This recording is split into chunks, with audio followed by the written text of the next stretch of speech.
Hey, everybody, what's going on? The Plowzone is here with my co-host, Scott M. Reese. How's it going out there? Keith St. John.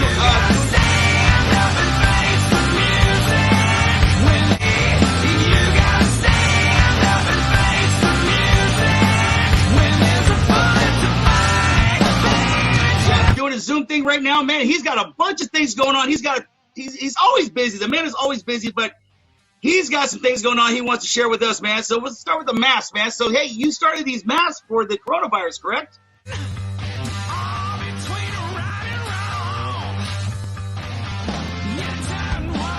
That's right. Well, yeah, it just kind of came out of nowhere. Me and my partner, Sherry Lou, we were already we were starting a clothing line for rock and roll clothes, and we actually started some custom work for all kinds of people,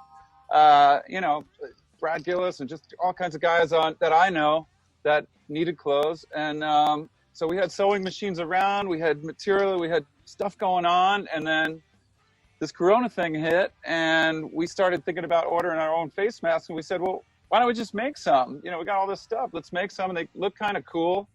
And we showed some of our friends, and they're like, man, you guys should just make a bunch of them and see what happens. So we did. We put up a quick little company on the web. And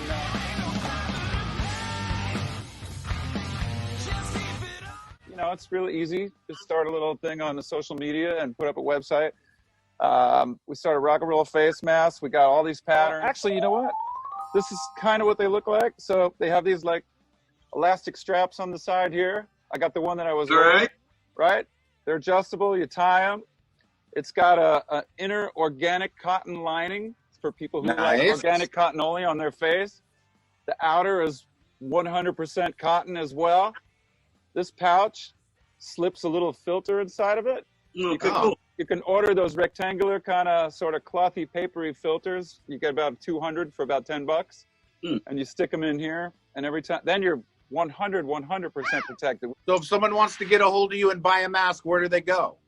They can go to one of three places. They can go to keithstjohn.com.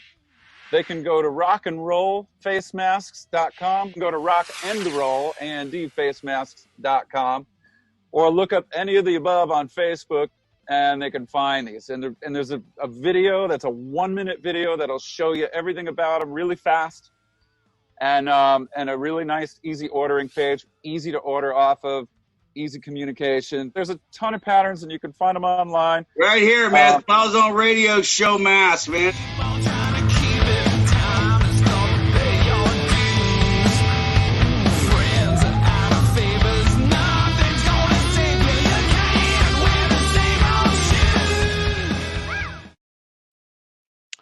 And what's going on, everybody? Welcome to Spirituality Gone Wild. I am Debbie G. I'm getting ready to introduce the men of this hour, the rock stars of this hour. We're going to bring on the Plowzone Radio Show. You guys are getting ready to experience the Plowzone Gone Wild. They're taking their long-running radio show and they are bringing it live to Spirituality Gone Wild. And I am so excited to bring these two on screen right now. So without further ado, let me bring on the one and only Scott Reese and hello, the Plowzone. Hey, what's up, everybody? How's it going? What's going on out there, man? Debbie G, I want to say thank you for bringing us together for this great little series we're going to be doing and all that. So we got a jam-packed show today for sure, man. It'll be great. Yes, we do. And I want to thank the Spirituality Gone Wild family for letting the Plowzone Radio Show come on to your show. We just want to do good with you, and thank you, Debbie G, for all your help. Oh, it's a pleasure. So let me tell you guys, what I get so excited about and tickled pink about is that, so Spirituality Gone Wild, this is a place where we all come and meet and everybody's doing something great and it's wonderful stuff. But what's really necessary is for us to merge the spiritual community, in fact, all communities, back with music. Music is the bridge to everything. It is everything. And I'm a rocker. I mean, that's my gig and I love it. And I know that there's a whole lot of you out there that are rockers too. So if you are if you are ready to really remember the essence of music, then you want to hang out for the show. This show is based on something, though, a little bit different. Sorry, my son walked in and I got a little just a little distracted. Sorry about that. Okay. All right, y'all, let's talk about this. Tonight, we are going to have on Jeff Howe, Foghat, and Outlaws. And then we've got Keith St. John. I love you, Keith. Keith, he's like, I got to tell you guys about Keith. Keith is probably one of my favorite people in this world. And I told Karen Palmer and Josie Herndon today that Keith was going to go on. They said, hi, Keith, because they are so excited about this. But I want to know what you plan on doing with these guys. What are you doing that's a little bit different here? Hey, I got to say this. If it wasn't for Keith St. John, we wouldn't have never met, Debbie. Oh, yeah, that's right. No shit. Yes, we met at Montrose, remember, last year down in Nam? And, yeah, we were both had our cell phones for dead, and we're both looking for a charge, and I'm sitting there, and here comes this beautiful lady walking up, and she needed to charge her phone, too. So, bang, here we are. You know what I'm saying? Very cool. It was a total trip, right? Total trip. It's meant to be, man, for sure. So we got jam-packed. We're going to be taking the radio show and doing like video interviews, you know, with this thing, this the pandemic that's going on. So we're going to be interviewing people face to face. And so Jeff Howe from the Outlaws, Savoy Brown, and Foghat, we got up first. Then Keith St. John and the album, also Ron Coolen, he's a part of an album with. We're going to be doing some of that. Then we're going to end the show with some Austin Moe, which was on our radio show last Thursday. We absolutely killed it. It was awesome. You got to check it out. And also just a bunch of shtick and commentary like we do best. And I think we're going to be able to meld. Keith St. John with Jeff Howe because we can get some good rock and roll stories going with those guys. Yeah, let's see how that's going to go. I'm sure it's going to go pretty good, man. Since we're live right now, and I'm better live off the cuff, man. So, hey, let's see what we got going on, people. Let's do it.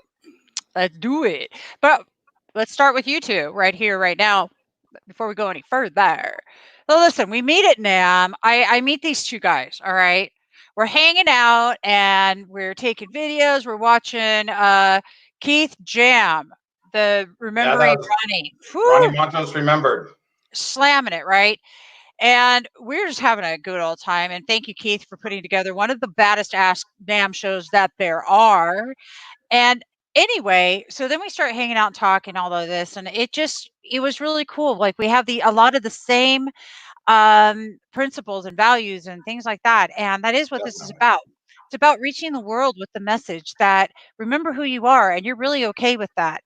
And I want people to just embrace this moment right now, to just do that. Let's just have fun tonight and remember the essence of who we are, period. Now, that's right. Scott, I'm going to ask you. Okay, so Reese, I'm going to ask you, and then I'm going to get to you, Plowman. Okay, I know. I want to know from Plowman why he got into this industry, but I want to know, Reese. Yes. There we go. Wait, now thing one, thing two. Okay, we can do that this way. Reese, go ahead. Ask Reese a question. Reese. Okay. Yes. Dude, what drove you to get into radio, and why are you doing it? Yeah, Reese, why? Okay, I have been playing in a band for about 30 years, playing bass and guitar, and in and out. And I actually saw Mr. Keith St. John play here in my hometown with Ronnie Montrose. I think it was like 2012. Oh, wow. Okay. And so my band did an interview with the Plowzone about 3 years ago. And for some reason, Scott and I hit it off, and we were talking back and forth. And then he offered me, remember this, Scott? He offered me a 15-minute segment on his 3-hour show. Uh-huh. So I said, okay. So I went in for my 15-minute segment and did the 3-hour show. And I said, either I do the whole show or I'm not doing anything. So that's how I got in radio about 3 years ago. Oh my God! So you were already like giving him the what fors, huh? Yeah. What it is doing radio, right? It's like, okay, I can sit there and play all the Zeppelin stuff and the cover tunes, but why not interact with people? Why not, get spotlight the independent artists? Because there's so much good music out there. There's so many talented people out there that's not in the mainstream. And so that's what I like to do. And I also like having people in the studio to bounce off of and commentary and all that stuff. So me and Scott kind of clicked. We had many mutual friends. Yeah. And so he kind of like worked his way in, and now I'm his sidekick. Yeah, he's my sidekick. I just want that to be known. That's why he's down there. That's why he's down below right here. Yeah, we've done a lot of shows, man. A lot of in studio guests. We've talked to many people on the phone, and so it's been great just having Scott Reese. He's definitely stepped up to the game and done his thing, and I'm glad to have him on board, man. So look at us now, man. If it wasn't for him and us going to NAMM, actually, and we wouldn't be here right now talking to all you guys. So right on, it's good stuff. I love that. Edification. I think edification is super important. You know, what's the definition of that?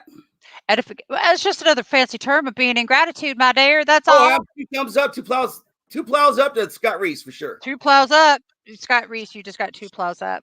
So just to say to our new audience, say to our new audience that we play independent music from all around the world, and we broadcast it on our radio show, the Plowzone Radio Show.com, and we give access to radio play, video play on our website and on our radio show, and we give the opportunity for everyone's band to get a little spotlight, like Scott said. You know what it was is okay. I've been with OzCat for OzCat Radio 89.5 FM in Vallejo, California. I've been with it for 9 years, and so when Scott Reese came on, I wanted always to branch out and do some, to expand some more. So we were on a couple of different internet stations, and one was saying, you got to play this, you can't play that. You can play this certain music, you can't play that certain music. We got kicked off a few radio stations. We got kicked off a few internet stations, and we said, screw it. Let's start our own. That way we can play whatever the hell we want when we want. Mm-hmm. So our live stream is 24/7, which we play a lot of old shows and all that stuff. And plus our playlist is random. I mean, our playlist is huge, man. So it's great of independent artists. So you won't find no mainstream stuff on there. Scott don't like that, either do I. No. So I love that. All right, guys. So I would say it's safe to consider that we're all here for the love of music and for the appreciation of the artists that play the music. You guys, that's what better opportunity can we give to our beautiful musicians who put their heart and soul into everything that they do, but they're showing up this way because it's just rock and roll, man. That's just how we like it. Yeah, man. All I can say is let them be heard, man. We'll give you exposure, let you be heard, and let the masses make their own choices, Yep, that's I like to enjoy the people, man, because airplay and exposure still is a great thing, man. With the internet and this and that, it's made the world a lot smaller, but it's made the world a lot bigger. You know what I'm saying? So just go outside of your box sometimes and go check out different things, man. I'm sure you'll like it, what you see out there. I'm loving it. So all right, guys. So we're going to go on. I think we should bring on our first and favorite guest from our radio show. Mr. Jeff Howell is the bass player for Savoy Brown, the Outlaws, and Foghat. And Foghat. And now he has his new band, Jeff Howell's Boogie du Jour. And this is our guy, Mr. Jeff Howell. Where's he at? There he is. He's coming.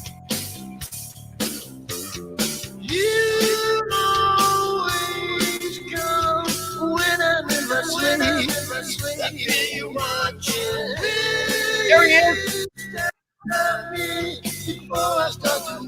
I'm sorry, they are.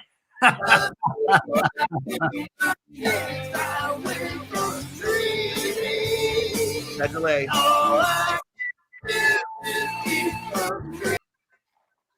All right.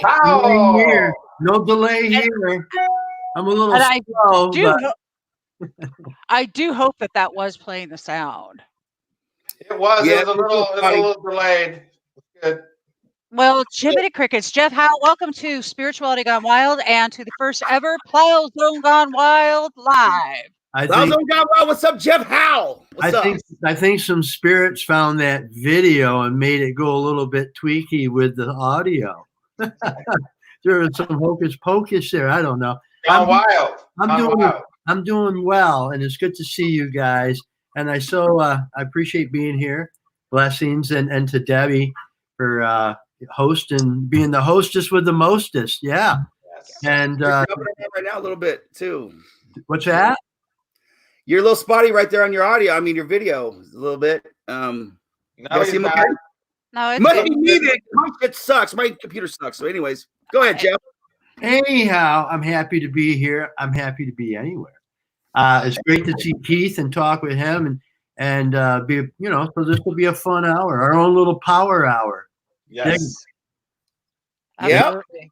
Absolutely. There we go. Hey, Jeff. So before we got going, guys, you guys have a couple questions for Jeff. Then I have a couple questions too. You want me to ask, or you guys want to roll first? Well, Go let's ahead. just start with this, Go man. ahead, Jeff, Debbie. go ahead, Yeah, Jeff. sure. Let's start with this, man. Let's start with this. Man, what were some of your upbringings, man? And how did you get into playing music, man? How did you get into touring the world with all these great bands and stuff like that? I'll tell you what, it's the alpha omega. Careful what you wish for. As a young boy, music always caught my ear. And my first CD, which I never really talk about much, is a lot different than the Bon Appetit CD. But I did that CD on purpose because I kind of regressed back. What was it about this whole racket that made me as a young boy want to do this? And it wasn't funky hair, tight trousers, girls part. I mean, that came, those are your trinkets that come with it, and it kills some, others outgrow it. But either way, it was none of that stuff. It was always catchy music. Something maybe Band on the Run, Three Dog Night, Jeremiah Had a Bullfrog. I'm just giving some for instances. And it was always that. So I always had an ear for it, and I had a knack for it. And at a very early age, I started playing tuba. And I had theory, and I could read bass clef really well for a young guy. And I loved the instrument. And I went to all the all states and the all counties and basically told the other tuba players, you should probably go home. But I had a good time with it. And through that is how I kind of got to the bass guitar.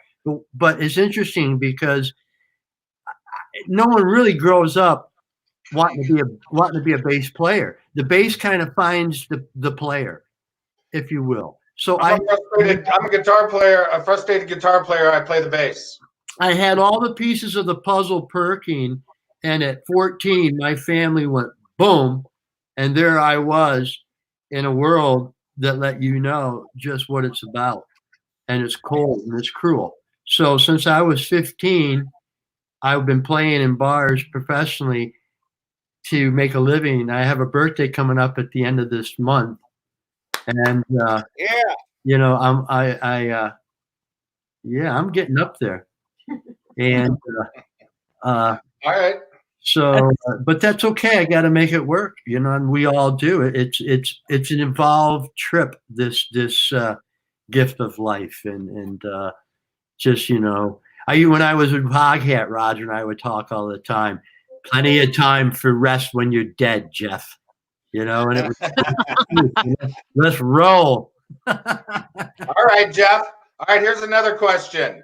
Who gave you the best advice? Probably a sheriff one day when I got caught speeding with no driver's license. Oh yeah, what was that? And I was on my way to my younger brother's wedding, and I was hauling ass. And of course, I come down this divot, and I started backing off, and he caught me, and he pulled me over, and I didn't have a license, and he didn't give me a ticket. He let me go, and he looked at me. He goes, "Man, you don't break the law when you're breaking the law." And I loved it, and holy. Think about that one, people. Think about that one right there. Yeah, that's about horse sense if ever it bit you, and it stuck with me like flypaper, and oddly enough, that was incredible advice. Yeah, definitely. Yeah. All right, man. I got one for you, man. What's your strongest asset? What's your strongest asset you got? I'm a sap. I got SAP on my forehead. I care, and I do care. And you're in a business that you put your heart out just to have it squashed and stomped in front of you and taken from you. But yet here you go. You're still doing it. It's kind of like a disease as musicians. You're compelled. You're going to do it no matter what. And of course you want to strive for goodness and you hope well. And it's really neat if you help others, a lot of times you're going to help yourself. It's just, I think, the truth of it all. So, I kind of, to me, I'm cool that way, especially as I get older and I've been through what I've been through. I look at life through whole different lenses now, and definitely as far as what's inside, how I feel, but shit, I'm not gonna give up on this. It would be unfair to me to give up on my bass, at my age after going through things. No, then it's, screw that. No way. So I play. I'd love to hear a riff, just like one little riff. Magic. You can hear it. Got that?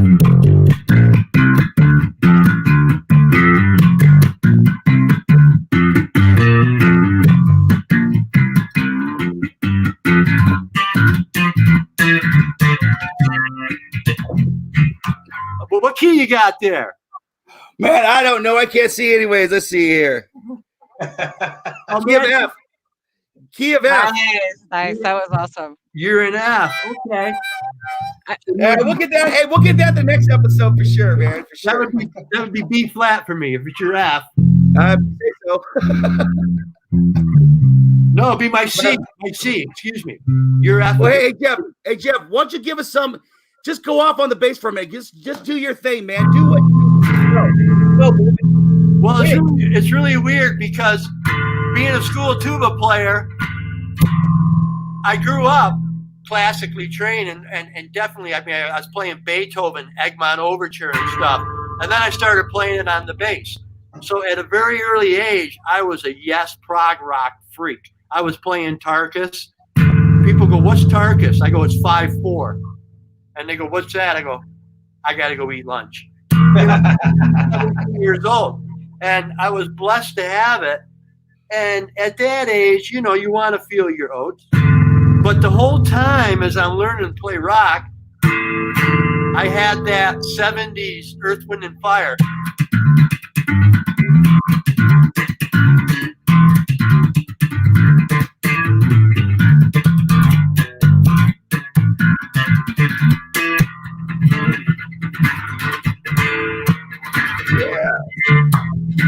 Yeah.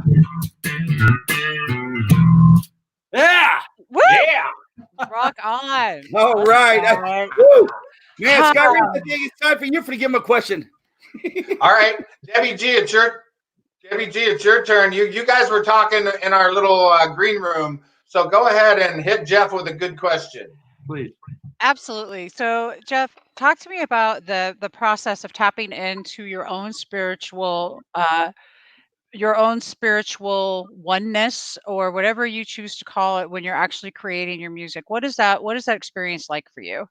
It's so natural, because I think that whether we want to admit it or not, as outgoing as musicians are in an alpha way, they're also really, to be successful, how can you not be an introvert? How can you not know how to be comfortable inside yourself? You might, we all get stifled, we're people, bored, whatnot. I can't do this 24 hours a day, but it's awful. It's something, because the hours I don't do it, I make myself feel guilty for not doing it. Boy, where's the logic there? But it's, I don't know. There it is. Music speaks to us. It's part of our soul. We were talking yesterday about music being how it heals us. Yes. And the healing power. Talk to me a little bit about what your belief system is behind, and what you've experienced with music being the healing power and the connectivity. Well, it can stem from Winston Churchill's, if you're in hell, keep going, and so I think that in times of, like happy, sad, whatever, and the downside of it is enjoy your youth. And a lot of people are good at stretching in it past their youth. And that takes a lot of intuitiveness. That takes putting away a lot of old shoes, old ways, reinventing yourself and tapping into what's in there to keep, if you don't have a good spirit, it's hard to be strong, and it's so different because spirituality and religion to me are two totally different things. They combine. Yes. Okay, sure they do. We all do. I mean, everything does, but no, being spiritual, that's got its own blessing. I mean, it is what it is. It is what it is, guys. Okay. Any last questions for, All right, for Jeff. Jeff, what is your most useless talent? Oh God, doing computer stuff. Does your wife have to do it or something? Dumb as a box of rocks. When I was telling you that I would answer yes with this, I meant it. You know what I mean? 2 for yes, 1 for no. Oh yeah. No, I'm learning the best I can. It's but I'm not the only one, so I don't feel guilty. Yeah, right here. Not the only one. All right, I got one for you, Jeff. Last one. What do you want to be remembered for the most?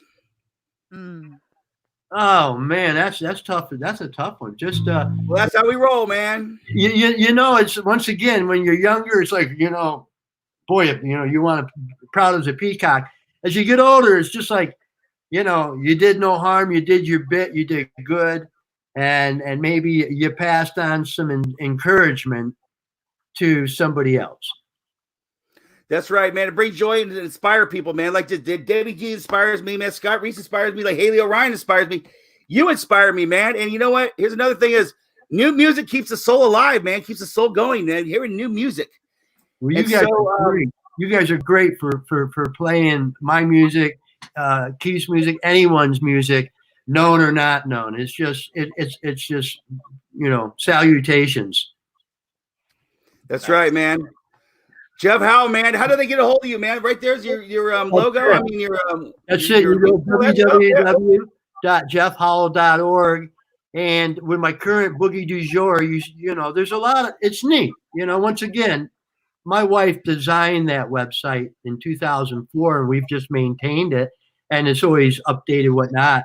She's a busy person, and I'm blessed. But it's interesting to go through. Please go through it. There's merchandise, CDs. I love to give them away. I also love to sell them. And I've got 2 of them out there. I got T-shirts. I call it merch for perch. It's there. I like that. I like that a lot. I don't play with a pick, but I got guitar picks that I use, and all that stuff. I enjoy it. That's how you do it. And I'm always looking to play with my band Boogie du Jour. They're great guys from my area. They're great players. Richie, Greg, Don. I'm always looking to do things on my own too. I mean, my buddy Keith might know something's out his way or something. I'm easy to find. I don't try to hide.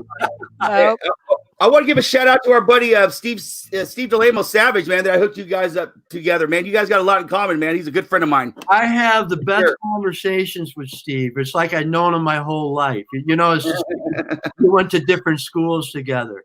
It's like we get on the phone and talk. And after a while, I like, holy shit, pardon my language, holy cow, 53 minutes.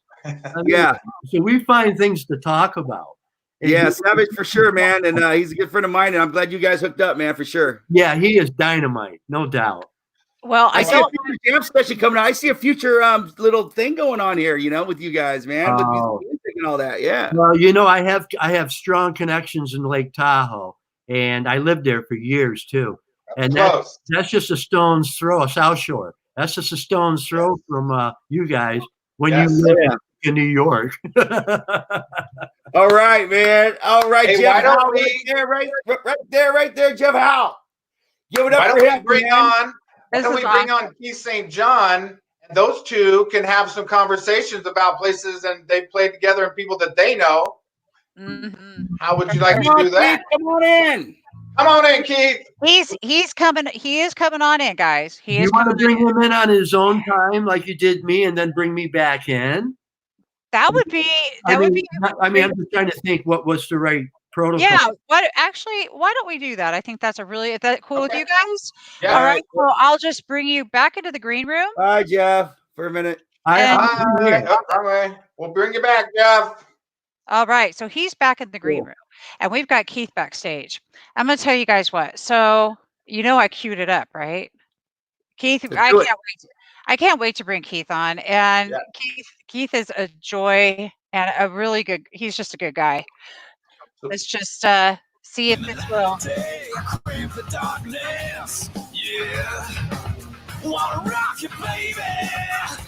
But every time you kiss me, then you go astray. It feels so heartless, yeah. But when the moon is blazing, even shaking hard, cause it's all gone black. Midnight train going down that track. Bloodshot eyes in the light of day. Wanna hear that whistle blow?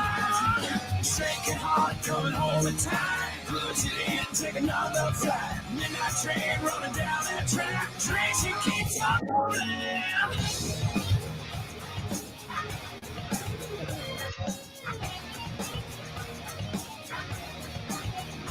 Scuttling down the rails, I got a one-way ticket, I can feel it coming.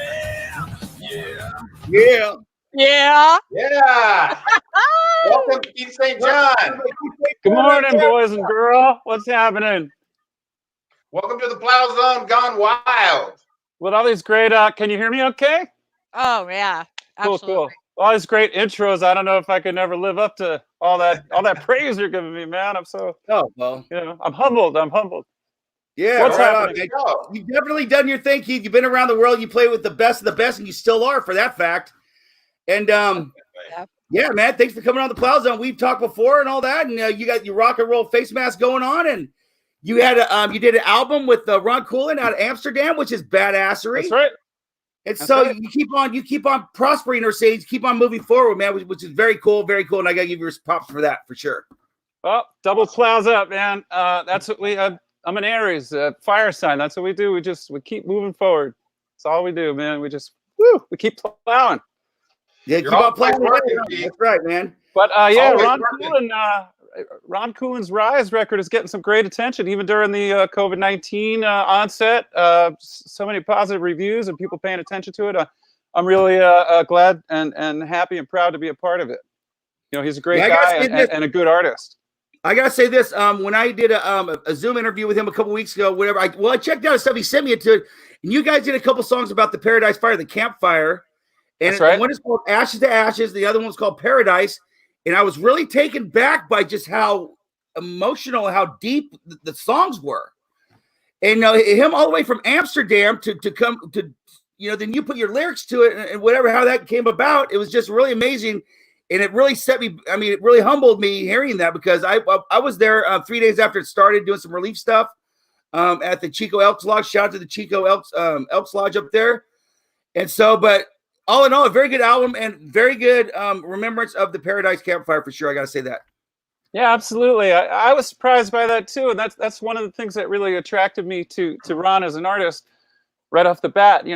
He actually sent me that song first, the Paradise song, being about Paradise Cove up in Malibu and that whole fire disaster.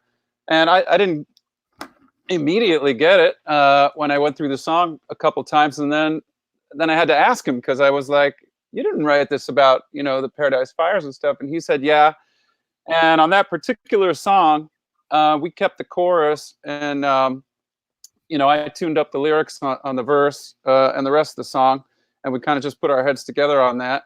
And because I just thought writing about that was one of the most, altruistic things I had heard about in a long time from a rocker. The guy's a heavy rocker, and, he's writing about these causes. It's almost like that Ozzy thing that people, the parents never got. Ozzy's got all these positive messages in his music, and people think he's going to be this dark rocker, and he's and he's not really. A lot of lyrics are reaching out to try to help people and point out the shortcomings of the human race sometimes. And the disaster that happened wasn't a shortcoming of the human race, but it's cool that Ron thought, let's memorialize this and not let it be something that people forget about right away. Let's write about it and pay some honor to the families and people that lost things. And anyway, it's a cool track. Go check it out. So so Ron being in Amsterdam, how did you guys write the album being so far away? How'd you do that? Well, the one thing, I do work with people overseas, and there's this thing nowadays that we're doing right now. It's kind of the internet technology. Do you write the lyrics? Do you write the lyrics? No, I meant, do you write the lyrics? No, you write the lyrics to the song. What's going on here? Well, no, he's English is he's he understands my words, when I write them, and even before the internet. How do you write the song? Do you write the words first, or you write to the song? Okay, that's a different thing. I believe. I mean, for me, I usually have a tune in my head before the lyrics come. It's rarely do I write a set of lyrics and it comes out. That method worked great for Bernie Taupin and Elton John. Bernie wrote the lyrics, and then Elton fashioned a melody to the words. And I don't know a lot of guys who do it that way, and gals. I don't do it that way. Sometimes it all just falls out as a melody and words. Mostly music comes first, and you kind of sing gobbledygook to it, and then you kind of fit words that sort of have similar or the same vowel sounds, because that's, for some people that's really important in their singing expression or their writing.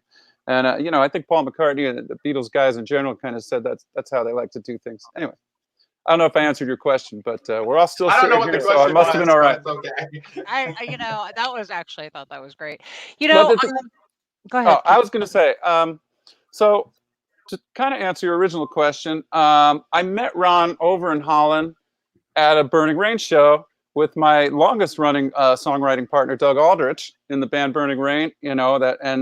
We wrote that song you played earlier together, Midnight Train, and a whole record of that stuff 1 year ago. You check that out, burningrain.com.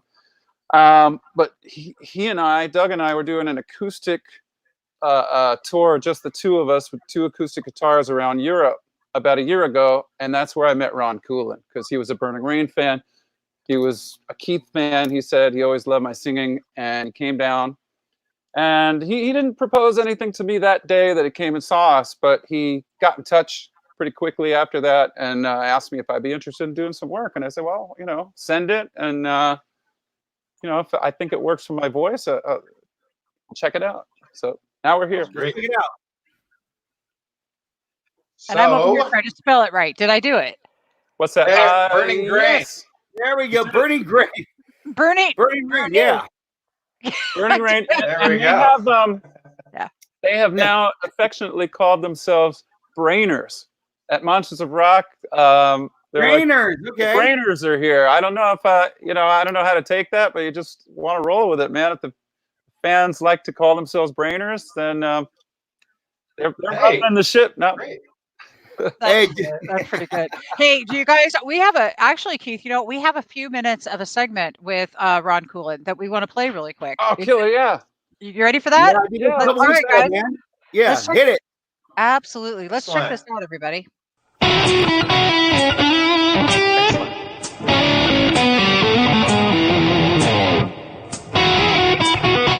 Hey, everybody, what's going on? I'm with the Ron Coolen, man, from Amsterdam, man. What's going on?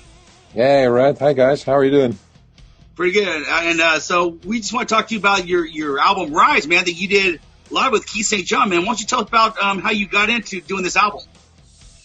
Well, it's been, I'm quite of an old guy, and it was kind of a dream of me ever since I was a kid to have my own album. Ever since I was strolling around in a record store and searching for albums, I thought, wow, wouldn't it be nice if one day I would have my own record? Well, it took me 40 years to get to that point, but it was always in the back of my head, and I've always been involved in music and making music. And suddenly 3 years ago, I thought, well, this is the time. I was playing around with guitar. Since originally I'm a drummer, and I started playing guitar a couple of years ago, since that was another one of my dreams. I was playing around, fiddling with that, and coming up with some nice riffs, and I thought, well, what about making this into a song? And one song became two, and two became three, and then I thought, well, let's make an album out of this. She's a killer queen, sex machine. And that's actually what happened 3 years ago.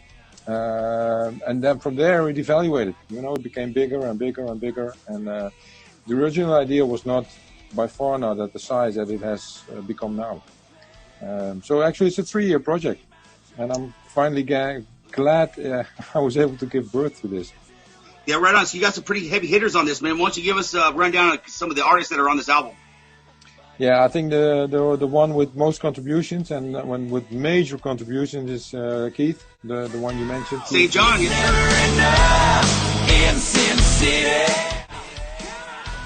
and he's done an incredible job. He's singing on 6 songs, and he wrote a lot of the lyrics or rewrote existing ones. Was very involved in the project and very committed to the project as well, even up until the last stage at mixing, where he had some real tips and tricks about how to mix. And he was very, he was very aware of how he wanted his vocals to end up on the album, and was very cooperative. So I think Keith is playing a really important role on this album. I'm really happy to have him. I'm proud to have him on this album. So Keith is one. And also he was important to get another one on the album, which was a dream of mine, which is George Lynch. He's doing a guitar solo on one of the songs, and it was actually Keith who did some mediation to get George on the record. So I'm really proud also to have George on the album. I think the first one that got on the album that delivered a guest solo was Christopher Amott, the former guitarist of Arch Enemy, nowadays in Dark Tranquillity. Chris and I go back a few years. Since 10 years ago, I was hosting a radio show just like you do now. I had a radio show once. Got in touch with Arch Enemy and with Chris, and we built some kind of a friendship, always kept in touch even after he left the band. And actually he offered to do a guest solo at the time when we met 2 years ago, I think. So he was the first one to deliver a guest solo. And then that was for me basically the tipping point 2 years ago when he delivered his solo, when it became more serious. Then I thought, when I can get a heavyweight like Christopher Amott on board with this project, then first of all, I really need to finish it. Because I owe it to him. And there's one song that is on the streaming platforms, and I'm bringing actually another one, my next single, to Spotify and all these other platforms in a week. Which is going to be the song Sin City, which is my second single, which is featuring Keith and George Lynch on the same song. So that's basically it. And probably by the end of the year, I will release a few more singles during this year. And then probably by the end of this year, I have probably the whole album available on streaming platforms. Very cool, man. This is Scott Plowman with the Plowzone Radio Show. Spotlighting you, the independent artists, the people who love to make the music, man. Thanks a lot, Ron.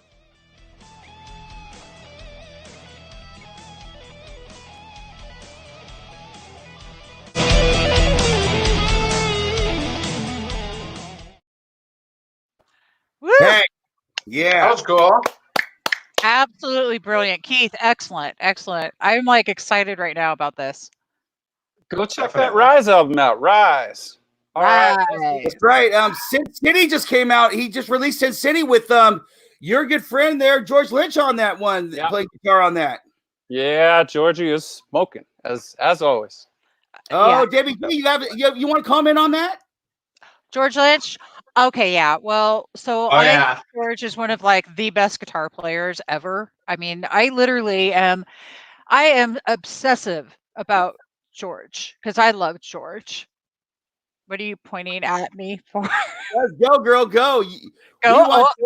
So you can go to my face. Look, guys, I went to Sam Ash to go to a guitar clinic so I could see George play.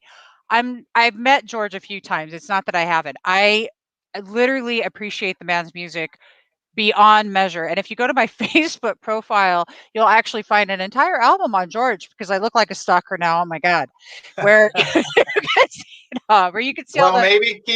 Maybe Keith can hook us up an interview with George, and you can actually come sort of face to face with him.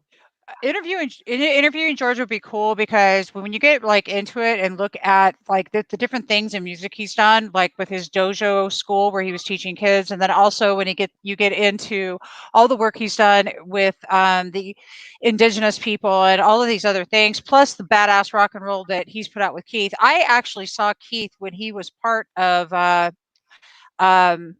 holy shit, what did it just She stopped now. She stopped. She loves George. We want to interview him. Huh? Lynch mob. What? Yeah, lynch mob. Lynch mob it. Keith. So I gotta, but let me tell you what. What's cool is that Keith is sitting right here, and Keith, I got to meet Keith under different circumstances. Yeah, he was jamming and playing and doing his absolute Keith St. John thing. Man, we've had fun. Like you and Josie and Karen and I hanging out and having a blast. And I got to really talk to Keith though when we went to Calamagos Ranch, and he was sharing about how he got started and all of that. And it's really an extraordinary story. In fact, I know you guys have some question to ask, and we're going to bring Jeff back up. But would it be okay if Keith, would it be all right if you just talk a little bit about how you got in this industry? Because it's a badass story, guys. Great story. Oh my God, right? I don't really have one story.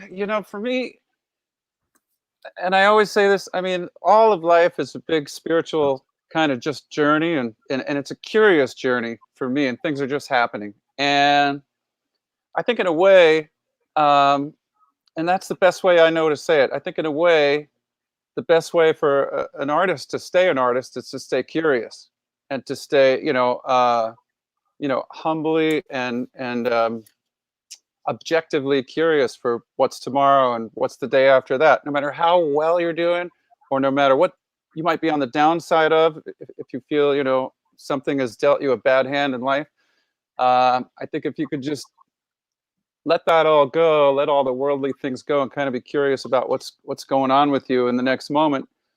I know it's a real kind of hippie way to live, maybe a lot of people would think, but you just see what ships are coming in tomorrow, and you got a port over here and you got a dock over there, and if you could just sort of like realize what's happening around you without focusing too hard on I really want that. Just sort of let those things kind of come in and out. I think you'll always feel like you're on the right path. So I feel a little bit blessed by I might not be a billionaire or anything, but I kind of feel like I always feel like I'm supposed to be where I'm at, and I always see things coming in, and even your other guest, Jeff Howell, on the show today. There's all these sort of signs, I guess, it's like, yeah, we met out in this sweaty, like 114-degree day many years, probably 10 years ago. I was doing a Montrose show. He was doing a Foghat show.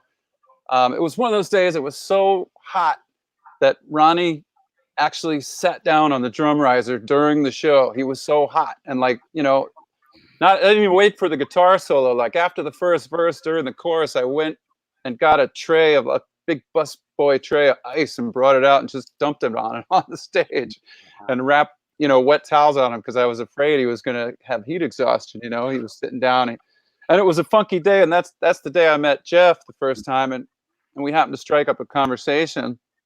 And then a million years later, down at the Saban Theater, I think it was, in Beverly Hills, That was it. he was with Foghat again. And as he mentioned earlier on your show, I came up and joined in, I think, on Slow Ride and did a little singing on Slow Ride. And it was like, hey, man, hey, how you doing since that crazy day out in St. Louis we had in the burning heat? Now he's on your show, and he's got Boogie du Jour that he's premiering. Burning Rain, Deep Brainers love this Burning Rain song called Love du Jour.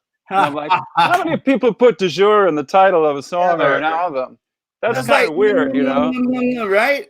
That just popped into my head right away. So, I kind of, it's another one of those moments that I know I'm in the right place. Well, anyway, getting into the music business, I was finishing engineering school. which one of your questions that I think you asked, Jeff, was like, what's the most, useless talent that you have? And I was like, well, I wish they asked me that, because I have a bachelor in engineering that's pretty useless. I don't think I'm ever going to do anything with it. Especially it was electrical engineering, when they called it digital systems design, and we were inventing trying to invent the first content addressable memories. It was quite ancient history. I won't say how long ago, but it was a while ago. And I was doing that stuff when I just sort of accidentally stumbled on a record deal, and I was just demoing some music for fun and for my own head. And, I wound up being part of a deal, with guys who are still my friends, John Levin, who's been playing guitar with Dokken for a while, Bobby Rondinelli, who still lives back on Long Island. He's very familiar with the Boogie Hotel, which was a big stomping ground for Foghat. And Tommy Hendrickson were in that band, who's now in Alice Cooper and stuff. And that was my first record deal with those three guys on Atlantic. And getting out to LA took another, it was just a management company who liked my songs and my voice. These guys just kind of wanted me for my voice, but these other guys wanted my songs too. So what's happening? You can't hear me? No, it's all good. Okay. The boys, what I've discovered, they get ants in their little pants, and they just, and now they're live on camera, and we can all see it. Well, I keep going left and right, and I don't answer the question, so I'm trying to get back to your question. And thank you, Keith. I got out here because a guy named George Lysak from Long Island, a big 6'6" Irishman who owned a restaurant called George's Handlebar.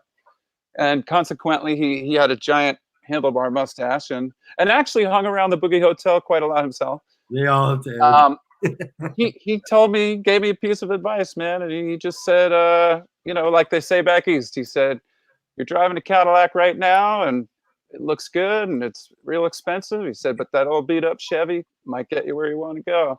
He goes, I've taken the Chevy many times and it's worked out. So that's what I did. I jumped in the Chevy. And I took a much lesser deal to come out to LA, which I had never thought about and never knew anything was going on in LA. It was just LA. I was like, is that Los Angeles? So wound up out here and I stayed out here. And I met a lot of great people, have done, been involved in some great bands, and I think I was always meant to come out here. People always said that to me.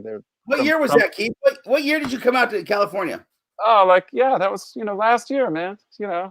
It was a few years back. Let's just say in the 90s. Yeah, right on. Very cool. Hey, I'm gonna ask both of you this question right here, man. What's some of the highs and the lows of touring, man? What's some of the good points and not so good points of touring, man? So if you both can answer that, Jeff and Keith.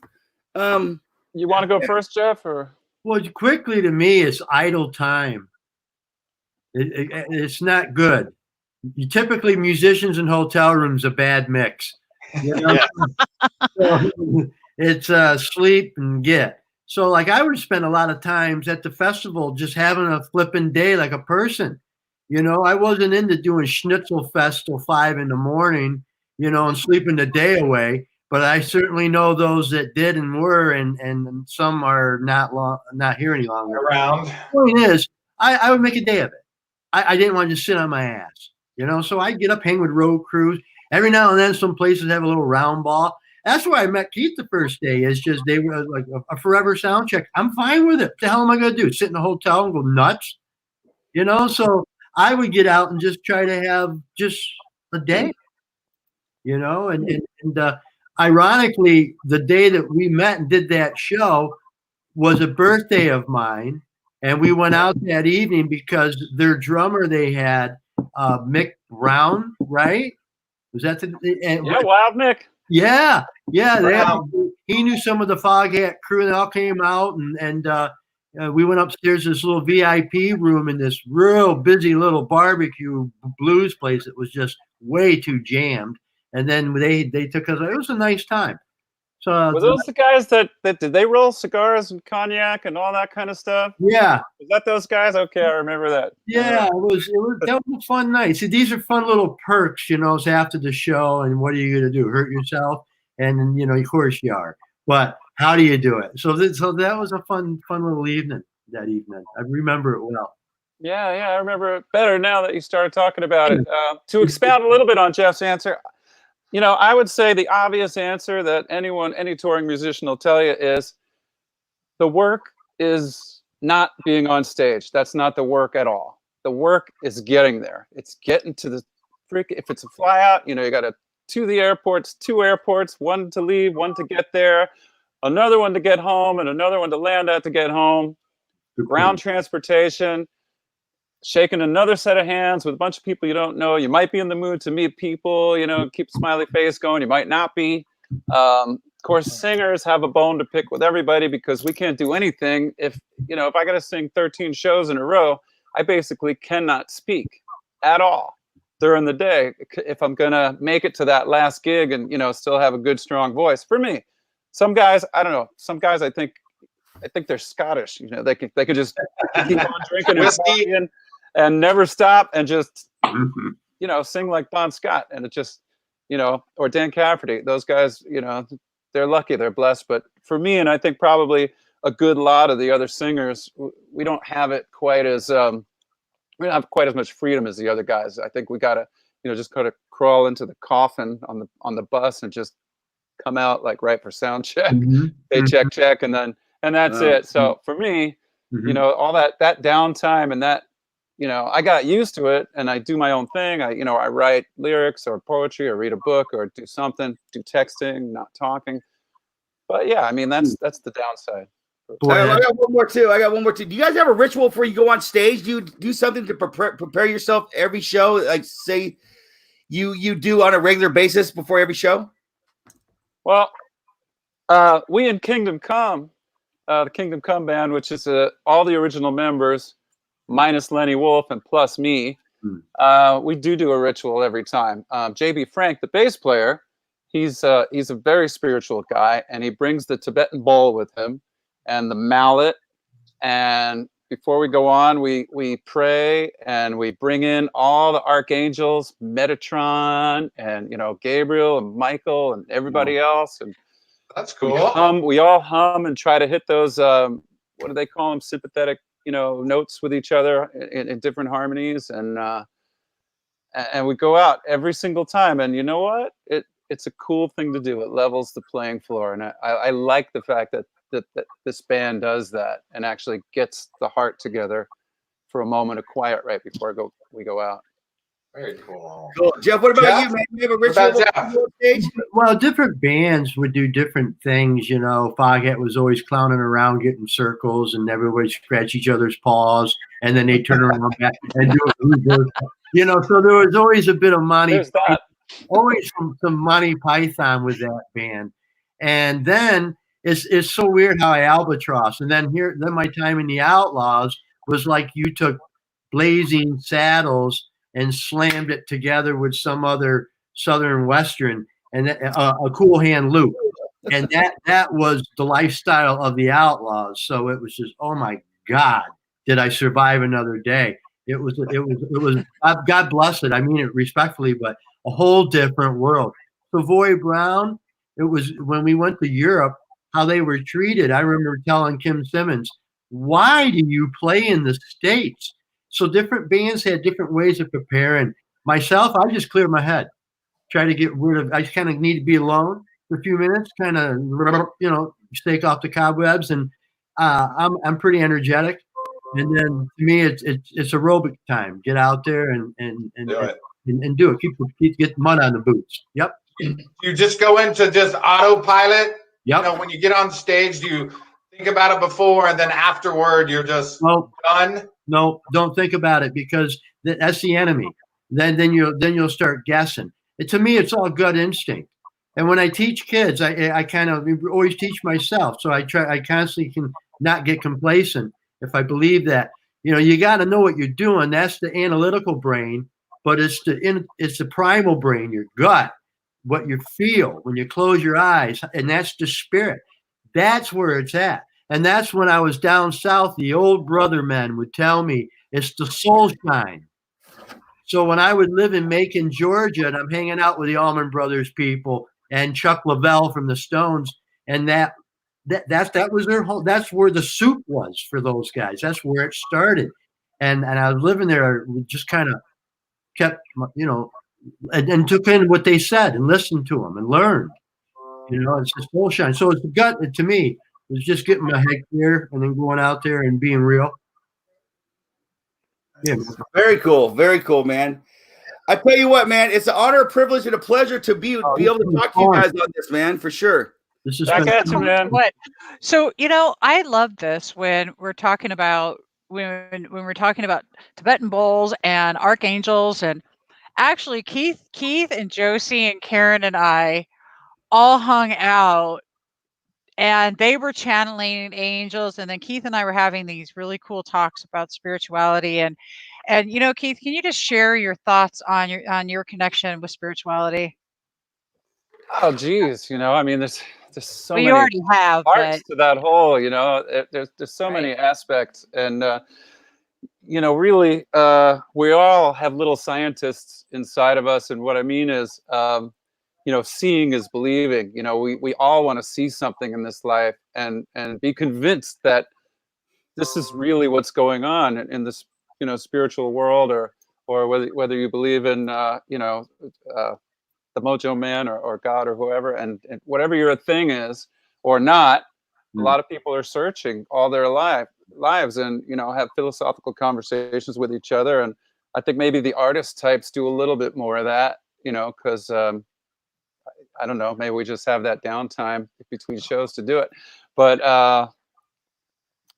I've been blessed and lucky in my life to run into some of the most extraordinary people that have probably ever connected to the spiritual world. And I was lucky enough to see things firsthand, as a seer, a seeing is believing kind of guy, and so for me, those things are just special to me, and everyone else is going to have things that are just specifically special to them. But I've gotten to see some very, very powerful spiritual things that are really indicative of people's spirits or souls or whatever you call them living on well beyond this life, maybe into several other lives. And now I just lost like 15% of the audience right there. just turned off. A lot more. And people with almost extraterrestrial powers that, I couldn't even believe until I saw it repeat, at least a good dozen times, and then went, wow, he can really actually do that. That's just incredible. And so do you want to elaborate a little on what you're talking about? I don't want to take up the whole show by talking about these details of these, incidents, but, let me just say it this way. There you go. My experiences with probably one of the last of the Mohicans of an older Japanese man who became my best friend for 20 years, who is now passed. My experiences with him as such a powerful healer and an amazing Renaissance man who not only showed me the other side, but also showed me kind of the ultimate model of what a human being could be, as far as his amount of selflessness, humbleness. Probably didn't know what the word greed meant. That's just, it just showed me so much. When you have a person in your life that you feel like there's no way I ever could have gave him as much into his life as he gave to me. No possible way. I wished I could, because he deserved it more than anybody else on this planet, and lived a very humble life. So between him, who was very, very connected with the healing part of our universe, and being able to harvest that healing energy and give it to other people, between him and a Native American healer, which is a completely different modality. Native Americans heal by bringing other spirits down who do the work. Between those two people who were so real and in my face, and mending bones and healing everything you could think of, and just their connections and the way they talked about what they knew in their lives and what they studied. Just seeing everything going on in their little worlds, big worlds, really, just educated me in a way that I couldn't have been educated by anything else except for seeing those things happen before my eyes. And to the point where I brought other people and said, hey, can you help her out? And just watching the incredible, that thing that you never expect to ever see in your life happen, and go, is this a cartoon? Is this really happening? How is this happening? And then, then you start asking questions, and I'm like, man, I feel like I'm part of a human era of kind of, a lot of our communication abilities with the beyond and all that stuff have been lost. Maybe technology has kind of ruined our ability to empathize and to feel what's really out there in the universe. And it's something to check ourselves with as a species and try to figure out. So what do you think about they said that the UFO thing that they actually put out, and they said they're unexplained, and what do you think about that? Did you read about that last couple of weeks? I didn't. I don't know if maybe Jeff, have you heard about the UFO thing at all? Or? It's just a matter of time. I didn't hear about that, but I'm not surprised, and it wouldn't ever surprise me.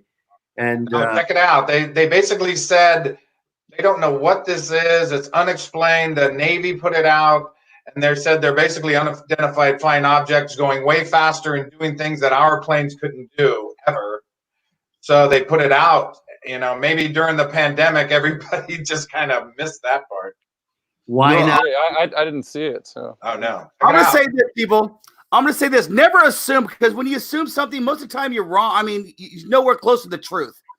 So if you try to guess something or whatever, a lot of times I found out that I'm nowhere even close to what's really going on.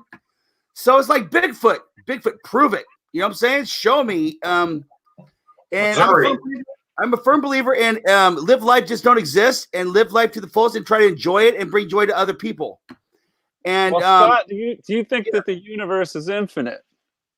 I think it never ends. The concept of infinity. Yes, I think that's hard to grasp right there, that it never ends.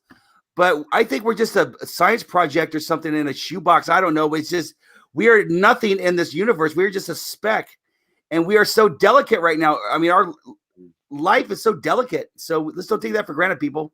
Enjoy it. It's delicate, but as a mathematical idea, I'll put this forth.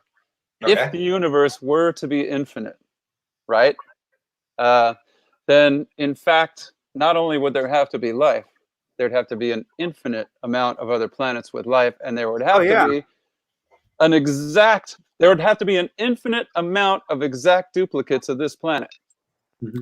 I wouldn't doubt that at all. Yes, I don't think So I don't think it has to be an exact duplicate, but a life form somewhere. I mean, there has to be. Well, there's an infinite amount of combinations, so it kind of has to be. Think about it. There's something beyond us out there, and maybe they're just watching on us and go, watch this, watch them now. Check out what they're doing now. You know what I'm saying? Maybe we're just like a reality show. We are the reality TV. In fact, you know what? That's why we're all in these little boxes now, so that we can do that. I'm definitely in this box right here, dude. Right? I mean, it's like the Brady Bunch almost. We got it right. Here's the story. Lovely lady. I got to tell you, Keith, that's it. Rock on, man, because that's it right there. We are really right now. This is spirituality gone wild, and music connecting spirituality, music connecting the dots. This is what it's about, and there's no better person to do it than a musician in my world, because they're the ones that truly have that depth of understanding, because they tap into that oneness every time they write a song, play a guitar, strum a note. When I met Keith, because I knew Leon Hendricks, or All I know right. Leon. Yeah, remember I met you because he was. Jimi Yeah. Hendrix's brother, everybody. Oh, yeah. Okay. Well, you know what? I didn't even know that when I met him. There's a whole story behind that. I'll tell you all another time. But one of the things when I was at Eric Clapton and I was backstage and I'm talking to this guy who's like all dressed cool and shit, and I'm like, hey, you know, what's going on? And you look like you're in a cool band. And we start talking, and we started sharing the idea that the origination of sound, harmony, a vibration is from plants. It's from this universe. And so all of us embracing the melody within. And that is what both Keith and Jeff bring to the table right now. It's helping us to remember to embrace the melody within. Spirituality is simply that. And when every time you listen to Keith's music or you listen to Jeff's music or Scott's music, you're listening to part of your soul sing because you're listening to their soul sing. And we are one. And if that is so true, it doesn't matter if the aliens are watching us or not. It only matters that we are connecting and from our heart conscious space and music. Lyrics. They Yeah. want lyrics. They want to hear Music what does we're it. saying. Yeah. Oh, yeah. I'm sure they do. But because we rock, man. You guys rock. That's why you bring it forward. You bring it out. So huge gratitude moment here for the fact that you are both living this beautiful existence of your purpose and of sharing the music. But you also have a couple other things to share. And I don't want to take up all of the Plowzone's show, but I really want to know really quick about Jeff. You mentioned a couple of things, how you work with people, and Keith, I know you. I want to talk a little bit about your masks. So, Masks, meaning the rock and roll face masks, yeah? Yep. yeah. Right on. You want to hear about those now? All right. Well, Get it. I've got a few. Do we have anything to roll on that, or? I can play it again. Hit it. Yeah. Oh, Play you did it already. Okay, maybe I wasn't here. Well, But that's okay. I can do it, and then we can talk about it. It's okay. Okay, yeah. Let's hit that All for right. 1 second. One more time, guys. Here we go. Here we go.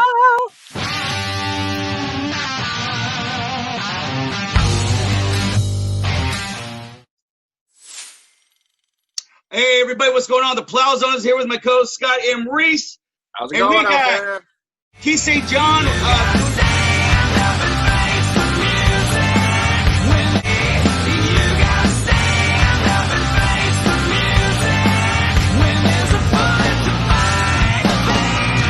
Doing a Zoom thing right now, man. He's got a bunch of things going on. He's always busy. The man is always busy, but he's got some things going on he wants to share with us, man. So let's start with the masks, man. So, hey, you started these masks for the coronavirus, correct?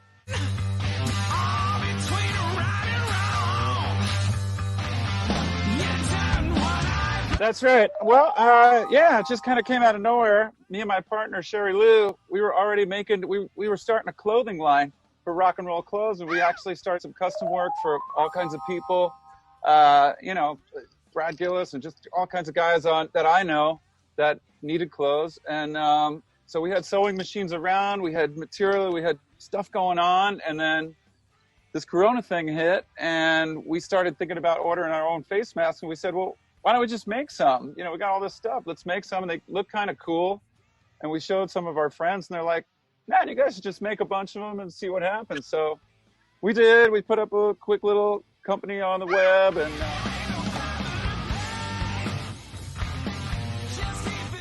you know, it's really easy. Just start a little thing on the social media and put up a website. We started rock and roll face masks. We got all these patterns. Actually, you know what? This is kind of what they look like. So they have these like elastic straps on the side here. I got the one that I was wearing, right? They're adjustable. You tie them. It's got a inner organic cotton lining for people who like organic cotton only on their face. The outer is 100% cotton as well. This pouch slips a little filter inside of it. You can order those rectangular kind of sort of clothy, papery filters. You get about 200 for about $10, and you stick them in here. And every time, then you're 100% protected. So if someone wants to get a hold of you and buy a mask, where do they go? They can go to one of three places. They can go to keithstjohn.com. They can go to rockandrollfacemasks.com. Go to rockandroll, AND facemasks.com. Or look up any of the above on Facebook. and they can find these. And there's a video that's a 1-minute video that'll show you everything about them really fast, and a really nice, easy ordering page, easy to order off of, easy communication. There's a ton of patterns, and you can find them online. Right here, man. Plowzone Radio Show mask, man.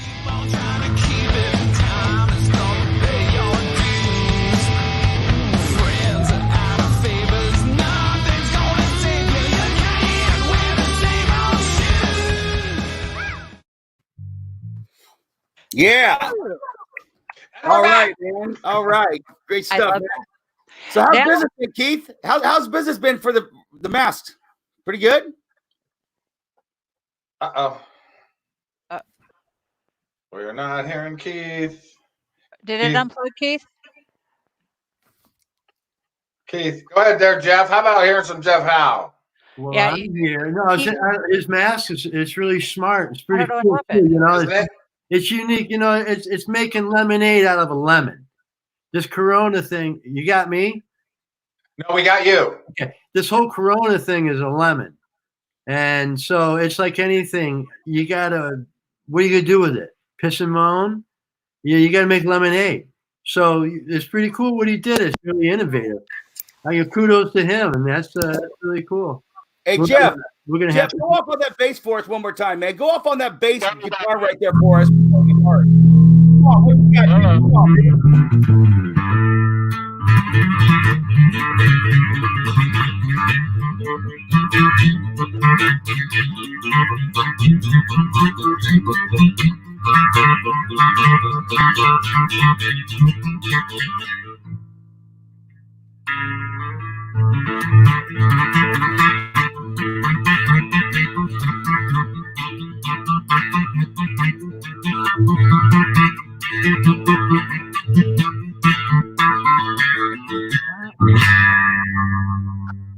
Can you hear me now? Yeah, there we go. Yeah.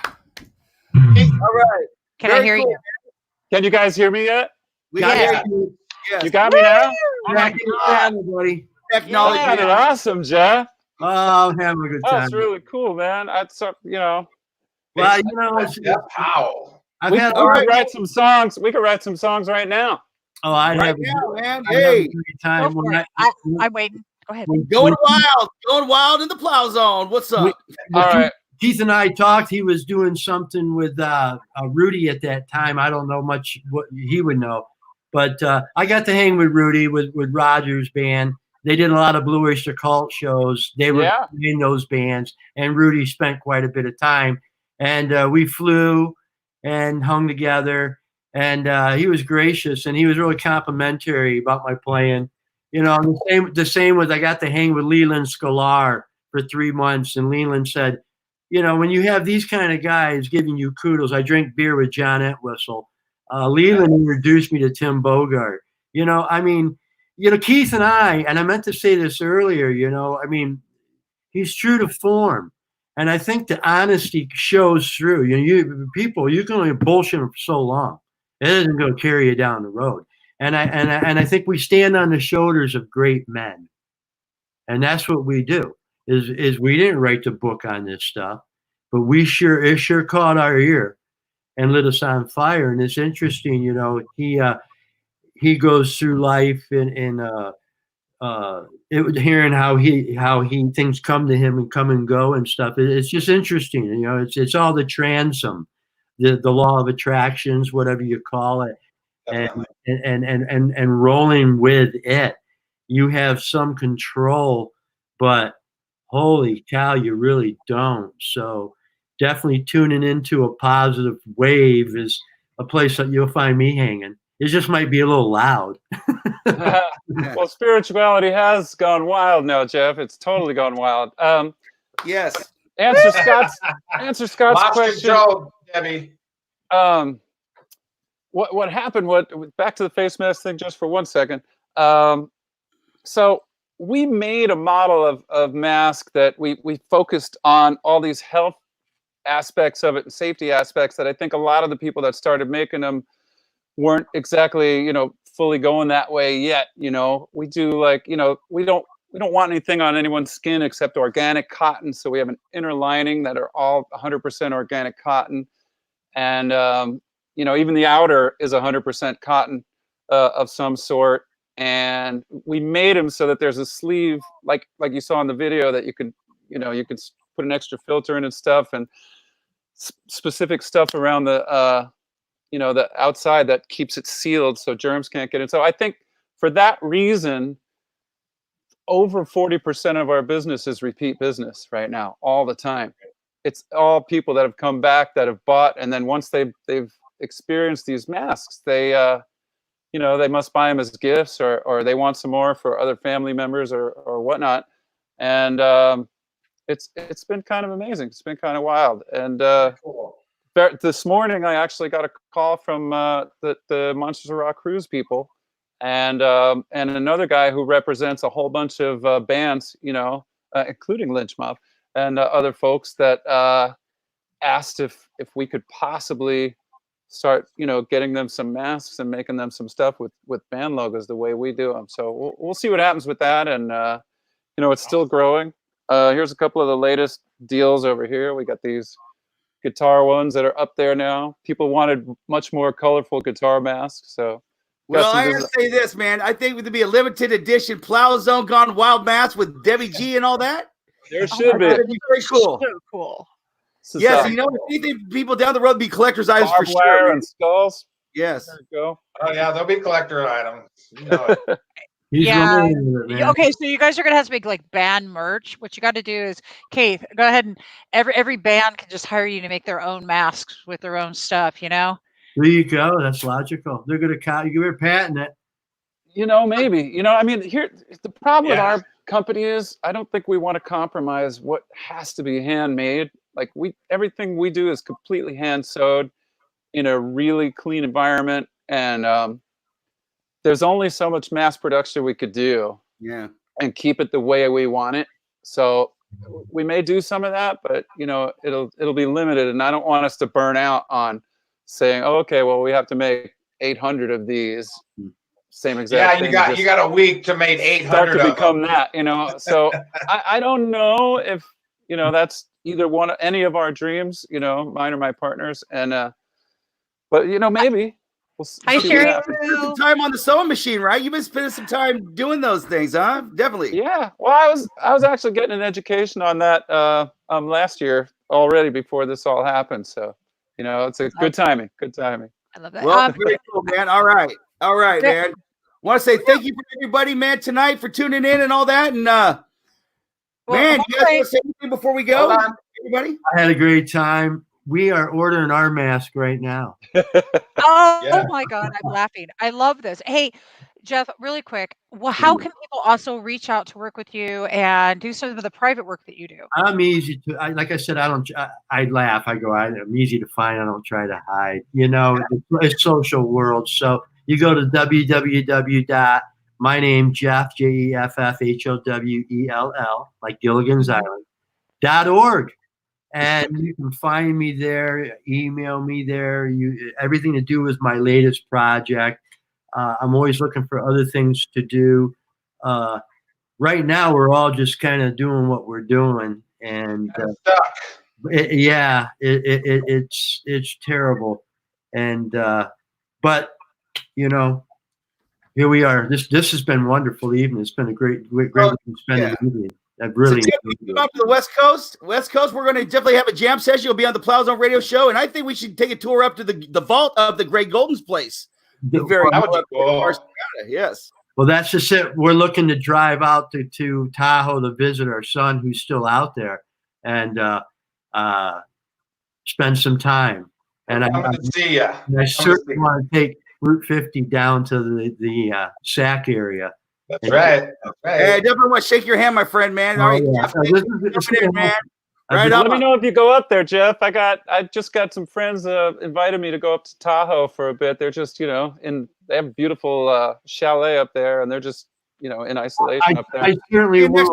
I'll send a shout out to you, Keith, here really soon.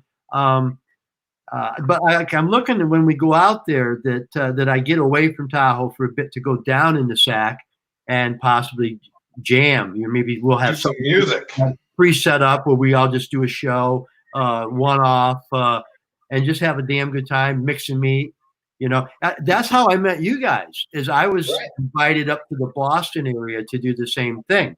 And I would go to Boston, and that's how I met Barry Goodrow from Boston. And I'm jamming. That's how we met. That's right. I'm jamming with him. I'm jamming with Danny Klein. I'm with John Cafferty, his sax player tunes. I'm with all these guys who, to me, I'm like, yeah. I mean, it's speaking their language, and that's how I met you guys and got here. Was basically through Danny Klein.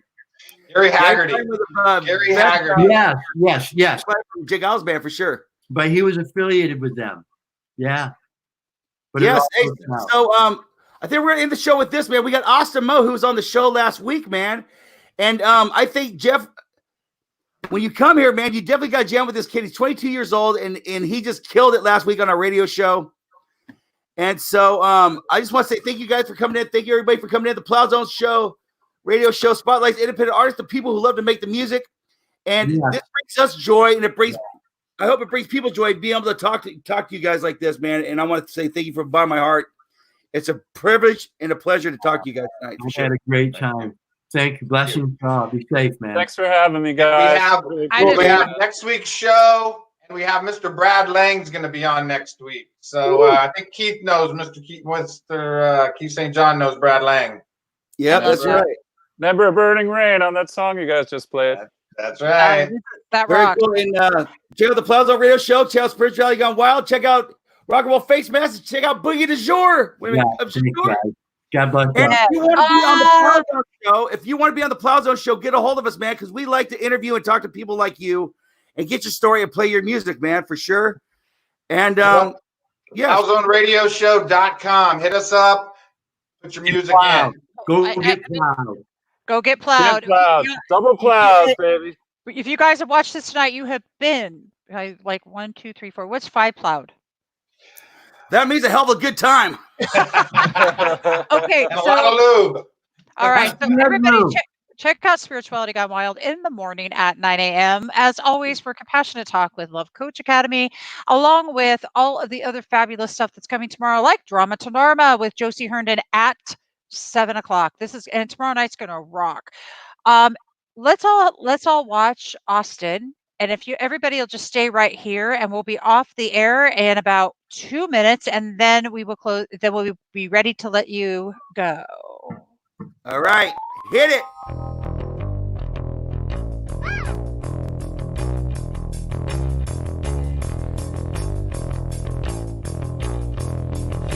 You, brother? Yeah, sure. How much time do I have? You got it until we tell you to get the hell out of here.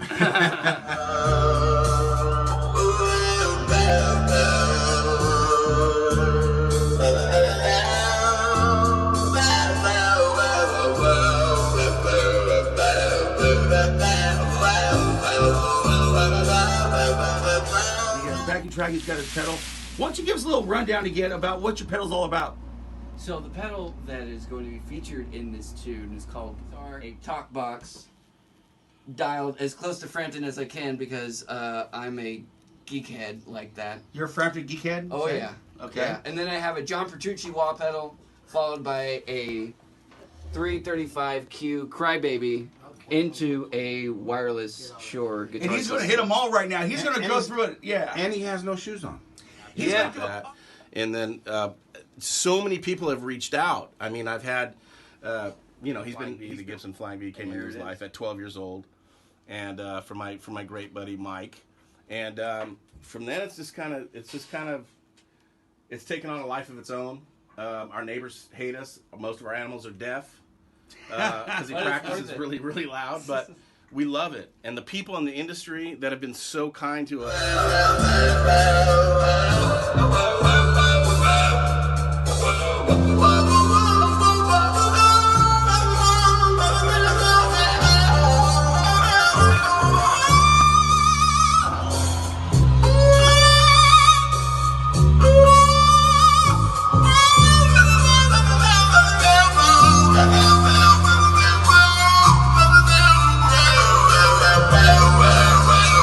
Well.